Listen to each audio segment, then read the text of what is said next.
MTV news Kannada ವಾಹಿನಿಗೆ ಸ್ವಾಗತ. ಆರ್ಸಿಬಿಯಲ್ಲಿ 11 ಜನ ದುರಂತಕ್ಕೆ ರಾಜ್ಯ ಸರ್ಕಾರವೇ ನೇರ ಹೊಣೆ ಎಂದು ಆಗ್ರಹಿಸಿ ಮನವಿ ಸಲ್ಲಿಕೆ. ಬೆಂಗಳೂರು ಚಿನ್ನಸ್ವಾಮಿ ಕ್ರೀಡಾಂಗಣದಲ್ಲಿ ನಡೆದ ಆರ್ಸಿಬಿ ವಿಜಯೋತ್ಸವ ಕಾಲ್ತುಳಿತ ಪ್ರಕರಣದ ಹಿನ್ನೆಲೆ 11 ಜನ ಮೃತರ ನೇರ ಹೊಣೆ ಸಿಎಂ ಸಿದ್ದರಾಮಯ್ಯ, ಡಿಸಿಎಂ ಡಿಕೆ ಶಿವಕುಮಾರ್, ಗೃಹ ಸಚಿವ ಡಾಕ್ಟರ್ ಜಿ ಪರಮೇಶ್ವರ್ ಇವರಿಂದಲೇ ಈ ದುರಂತ ನಡೆದಿದೆ. ವೀಕ್ಷಕರೇ, ಸಿಎಂ ಅವರು ಯಾವುದೇ ಪೊಲೀಸ್ ಅನುಮತಿ ಇಲ್ಲದೆ ರಾಜ್ಯ ಸರ್ಕಾರ ತರಾತುರಿಯಲ್ಲಿ ತಮ್ಮ ಸ್ವಾರ್ಥಕ್ಕಾಗಿ ಸಿಎಂ ಸಿದ್ದರಾಮಯ್ಯ ಅವರು ಸಿಎಂ ಆರ್ಡರ್ ಎಂದು ಹಿರಿಯ ಪೊಲೀಸ್ ಕಮಿಷನರ್ ಬಿ ದಯಾನಂದ ಅವರಿಗೆ ಒತ್ತಾಯಿಸಿ ಆರ್ಸಿಬಿ ವಿಜಯೋತ್ಸವ ವಿಧಾನಸೌಧ ಮುಂದೆ ಅದ್ದೂರಿಯಾಗಿ ಆಚರಿಸಿದ ಹಿನ್ನೆಲೆ ದುರಂತಕ್ಕೆ ಕಾರಣೀಭೂತರಾದವರು ಸಿಎಂ ಸಿದ್ದರಾಮಯ್ಯನವರ ಸರ್ಕಾರ.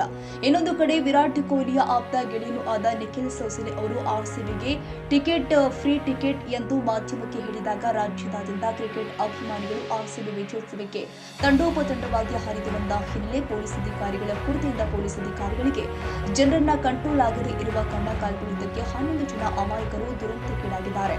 ಹೌದು ವೀಕ್ಷಕರೇ, ವಿರಾಟ್ ಕೊಹ್ಲಿಯ ಆಪ್ತ ಗೆಳೆಯನಾದ ನಿಖಿಲ್ ಸೋಸಲೆ ಅವರು ಸಿಎಂ ಸಿದ್ದರಾಮಯ್ಯ, ಡಿಸಿಎಂ ಡಿಕೆ ಶಿವಕುಮಾರ್, ಗೃಹ ಸಚಿವ ಡಾಕ್ಟರ್ ಜಿ ಪರಮೇಶ್ವರ್ ಇವರೆಲ್ಲರೂ ತಮ್ಮ ಸ್ವಾರ್ಥಕ್ಕಾಗಿ ಆರ್ಸಿಬಿ ವಿಜಯೋತ್ಸವ ಆಚರಣೆ ಮಾಡಿಕೊಂಡು ತಾವು ಮಾಡಿರುವ ತಪ್ಪಿಗಾಗಿ ಕೊನೆಗೆ ಬೆಂಗಳೂರು ನಗರ ಪೊಲೀಸ್ ಕಮಿಷನರ್ ಬಿ ದಯಾನಂದ ಸೇರಿ 5 ಮಂದಿ ಅಧಿಕಾರಿಗಳನ್ನ ಅಮಾನತು ಮಾಡಿದ ಆದೇಶವನ್ನ ಕೂಡಲೇ ರದ್ದುಗೊಳಿಸಬೇಕು ಅಂತ ಎಂದಿನಂತೆ ಕಾರ್ಯನಿರ್ವಹಿಸಲು ಅನುಮತಿ ಕೊಡಬೇಕು ಅಂತ ಒತ್ತಾಯಿಸಿ ರೈತರ ಹಕ್ಕು ಕರ್ನಾಟಕ ರಾಜ್ಯ ರೈತ ಸಂಘದ ರಾಜ್ಯ ಉಪಾಧ್ಯಕ್ಷ ಅಂದಪ್ಪ ಕೋಡೂರ ಹಾಗೂ ಕೊಪ್ಪಳ ಜಿಲ್ಲಾಧ್ಯಕ್ಷ ಬಸವರಾಜ್ ಎಸ್ ಹೂಗಾರ್ ಇವರ ನೇತೃತ್ವದಲ್ಲಿ ಕೊಪ್ಪಳ ಜಿಲ್ಲಾಧಿಕಾರಿ ಮೂಲಕ ರಾಜ್ಯಪಾಲರಿಗೆ ಮನವಿ ಸಲ್ಲಿಸಲಾಗಿದೆ. ವಿರಾಟ್ ಕೊಹ್ಲಿ ಅವರ ಗೆಳೆಯನಾದ ನಿಖಿಲ್ ಸೋಸಲೆ ಅವರು ಇವತ್ತು ಬೆಂಗಳೂರು ಆರ್ಸಿಬಿ ತಂಡದಲ್ಲಿ ನಡೀತೆ ಅಂದ್ರೆ ಇವತ್ತು ಅಗದಿ ತಮ್ಮ ಆರಂಭ ಇವತ್ತು ತಮ್ಮ ಗೆಲುವಿಗಾಗಿ ಒಂದು ಖುಷಿಯಿಂದ ಟಿಕೆಟ್ ಫ್ರೀ ಆಯ್ತು ಅಂತ ಹೇಳಿಬಿಟ್ರು. ಅವರು ಫ್ರೀ ಅಂತ ಹೇಳಿದ ಕಾರಣಕ್ಕೆ ಇವತ್ತು ಇಡೀ ತಂಡ ಎಲ್ಲ ರಾಜ್ಯಾದ್ಯಂತ ಎಲ್ಲ ಕಡೆ ಜನ ಒಂದು ಗಟ್ಲಾಗಿಬಿಡ್ತು. ಗಟ್ಲಾಗಿ ಇವತ್ತು ಇವರು ಏನು ಮಾಡ್ತಾರೆ, ಸರ್ಕಾರ ದಿಢೀರನ ಒಂದು ಹುಮ್ಮಸದಿಂದ ನಾವು ವಿಧಾನಸೌಧದಲ್ಲೇ ನಾವು ಕಾರ್ಯಕ್ರಮ ಇಟ್ಟು ಆಯೋಜನೆ ಮಾಡಿದ್ವಿ, ಅಲ್ಲಿ ಬರ್ರಿ ಅಂತ ಹೇಳ್ಬಿಟ್ರು. ಇವ್ರಿಗೆ ಸೇಮ್ ಆರ್ಡರ್ ಆಗೈತಿ. ಈಗ ಪೊಲೀಸರು ಸಿಬ್ಬಂದಿ ಏನೈತಿ, ಬ್ಯಾಡ್ರೆ ನಮ್ಗೆ ಸಮಯ ಕೊಡಿ ಅಂದ್ರೆ ಸಮಯ ಕೊಡದಾರ್ದಾನ ಸೇಮ್ ಆರ್ಡ್ರ್ ಅಂತ ಹೇಳ್ಬಿಟ್ರು. ಸೇಮ್ ಆರ್ಡ್ರ್ ಅಂದಾಗ ಇವ್ರಿಗೆ ಪೊಲೀಸ್ ನಿಯೋಜನೆ ಮಾಡೋಕ್ಕಾಗಲಿಲ್ಲ. ಕಾಲು ತುಳಿತಿಯಿಂದ 11 ಮಂದಿ ಸತ್ರು. 11 ಮಂದಿ ಸತ್ರು ಅಂದರೆ ಅವ್ರದ್ದು ತಪ್ಪಲ್ಲ, ಏನು ಇವತ್ತು ಒಂದು ಪೊಲೀಸರು ತಪ್ಪಲ್ಲ, ಅಧಿಕಾರಿಗಳ ದಯಾನಂದ ಆನಂದ ತಪ್ಪಲ್ಲ.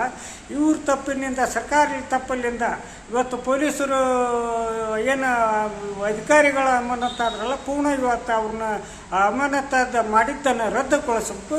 ಸೀದಾ ಅವ್ರನ್ನ ಎಲ್ಲೆಲ್ಲಿ ಕಾರ್ಯನಿರ್ವಹಿಸಿದ್ರು ಅವ್ರು ಕಾರ್ಯನಿರ್ವಹಿಸೋಕೆ ಕೈ ಬಿಡಬೇಕು. ಇಲ್ಲಾಂದ್ರೆ ನಾವು ಉಗ್ರವಾದ ಹೋರಾಟ ಮಾಡಬೇಕಾಗುತ್ತೆ. ಯಾಕೆ ಸರ್ಕಾರ ಮಾಡಿದ ತಪ್ಪಿಗೆ ಯಾರ್ದೋ ಜಾತ್ರೆ ಎಲ್ಲಮ್ಮನ ಜಾತ್ರೆ ಮಾಡೋರು ಇವರು. ಅದ್ರಾಗ ಪೋಸ್ ಕೊಟ್ಟು ಇವ್ರು ಅಂದೇ ಅವ್ನು ಏನೋ ಮಾಡಿ ಅವ್ರು ಏನೋ ಮಾಡಿಕಂತ ಓಡೋದ್ರಿಂದ ಅದು ಆರ್ತಿರಲ್ಲ. ಈಗ ಅದನ್ನ ಕೂಡಲೇ ಅಧಿಕಾರಿಗಳಿಂದ ಇದನ್ನು ರದ್ದುಗೊಳಿಸ್ಬೇಕು ಎಂದು ನಾನು ರೈತ ಸಂಘದ ರಾಜ್ಯ ಉಪಾಧ್ಯಕ್ಷ ಈ ಮಾಧ್ಯಮ ಮೂಲಕ ಮನವಿ ಮಾಡ್ತೀನಿ. ಆರ್ಸಿಬಿ ತಂಡದ ಕ್ರಿಕೆಟ್ ಆಟದಿಂದ ಇವತ್ತು ರಾಜ್ಯದಲ್ಲಿ ದೊಡ್ಡ ಅನಾಹುತ ಸಂಘಟನೆ ನಡಿಬೇಕಾಗೈತಿ. ಯಾಕೆ ನಡೀತು ಅಂತಂದ್ರೆ ಇವತ್ತು ಆರ್ಸಿಬಿ ತಂಡದವರು ಕ್ರಿಕೆಟ್ ಆಡ್ಬೇಕಾದ್ರೆ ಯಾವ ಪರ್ಮಿಷನ್ ಇಲ್ದನ ಕ್ರಿಕೆಟ್ ಆಟ ಆಡಿದ್ರು. ಅದು ಒಂದು ತಪ್ಪು. ಎರಡನೇದು ಸಿಎಂ ಸಾಹೇಬರು ಇವತ್ತು ಕ್ರಿಕೆಟ್ ಸ್ಟೇಡಿಯಂನಿಂದ ದಿಢೀರನ್ನೇ ಇಲ್ಲಿ ವಿಧಾನಸೌಧ ಮುಂದೆ ಸನ್ಮಾನ ಸಮಾರಂಭ ಇಟ್ಕೊಂತು.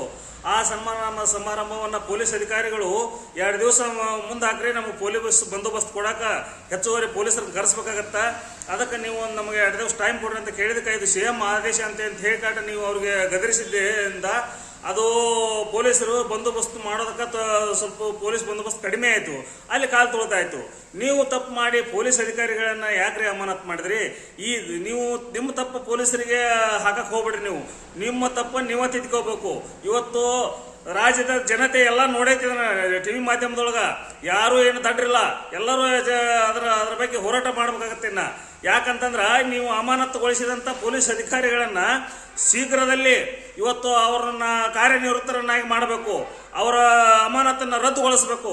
ಒಂದು ವೇಳೆ ರದ್ದುಗೊಳಿಸ್ತಾ ಇದ್ರ ಇಡೀ ರಾಜ್ಯದ ರೈತರು ಎಲ್ಲರೂ ಬೀದಿಗಿಳಿದು ಉಗ್ರವಾದ ಹೋರಾಟ ಮಾಡಿ ನಿಮ್ಮ ಸಿಎಂ ಸ್ಥಾನದಿಂದ ಕೆಳಗಿಳಿಸುವ ಮಟ್ಟನೂ ನಾವು ಹೋರಾಟ ಮಾಡಬೇಕಾಗತ್ತ. ಇದಕ್ಕೆ ಕೂಡಲೇ ಎಚ್ಚೆತ್ತು ಅವರನ್ನು ಅಮಾನತ್ ರದ್ದುಗೊಳಿಸಿ ಇವತ್ತು ಅವರನ್ನು ಕಾರ್ಯನಿರತರನ್ನಾಗಿ ಮಾಡಬೇಕಂತ ನಾನು ಮಾಧ್ಯಮದ ಮೂಲಕ ಸರ್ಕಾರಕ್ಕೆ ಕೇಳ್ಕೊಳ್ತಾ ಇದ್ದೇನೆ.